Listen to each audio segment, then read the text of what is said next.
share and subscribe to Vishwasam.in.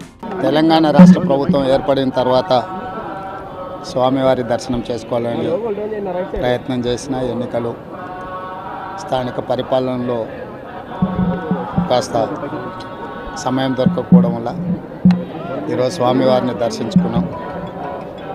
రెండు రాష్ట్రాల సత్సంబంధాలు కొనసాగాలని, రెండు రాష్ట్రాల అభివృద్ధి పదం వైపు నడవాలని, ఆంధ్రప్రదేశ్లో ఏర్పడబోయే ప్రభుత్వము ఆ రాష్ట్ర ముఖ్యమంత్రితో తెలంగాణ ముఖ్యమంత్రిగా సత్సంబంధాలతో సమస్యలన్నిటిని కూడా పరిష్కరించుకొని కలిసికట్టుగా నడిచి రెండు రాష్ట్రాలు అభివృద్ధి పదం వైపు నడిపించే విధంగా ఒకరికి ఒకరు సహకరించుకొని ముందుకు వెళ్ళాలని ఆకాంక్షించను.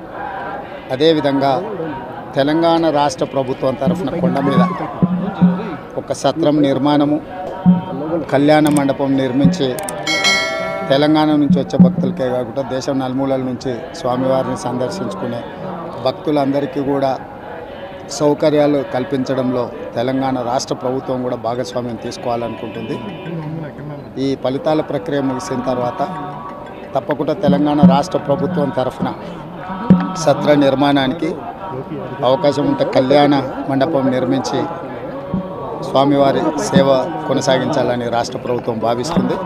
తప్పకుండా తొందరలోనే ఆంధ్రప్రదేశ్ ముఖ్యమంత్రిని కలిసి విజ్ఞప్తి చేసి ఇక్కడ స్వామివారి సేవలో తెలంగాణ రాష్ట్ర ప్రభుత్వం కూడా భాగస్వామ్యం తీసుకోవాలని కోరుకుంటున్నాం. కొండ మీద రాజకీయాలు మాట్లాడకూడదు.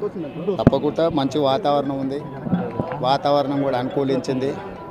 గత సంవత్సరం కరువు వచ్చిన, తాగునీటి సమస్య ఉన్న సమస్యలను అధిగమించి మంచి ఋతుపవనాలు, మంచి కాలం అవుతున్నది.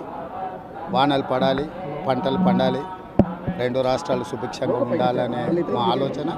ప్రకృతి కూడా సహకరిస్తుంది. తప్పకుండా పాలకుల మనసులో ఎలాంటి స్వామివారు ఒక ఆలోచన కలిగించి తప్పకుండా ఆ ప్రాంత రైతులకు సహాయం చేసే విధంగా వానలు పడి పంటలు పండుతాయి. మా ప్రభుత్వ కార్యాచరణ కూడా ప్రధానంగా రైతాంగాన్ని ఆదుకొని దేశం యొక్క సంపదను పెంచాలనేది మా ఆలోచన. ఆ విధంగా ముందుకు సాగాలని.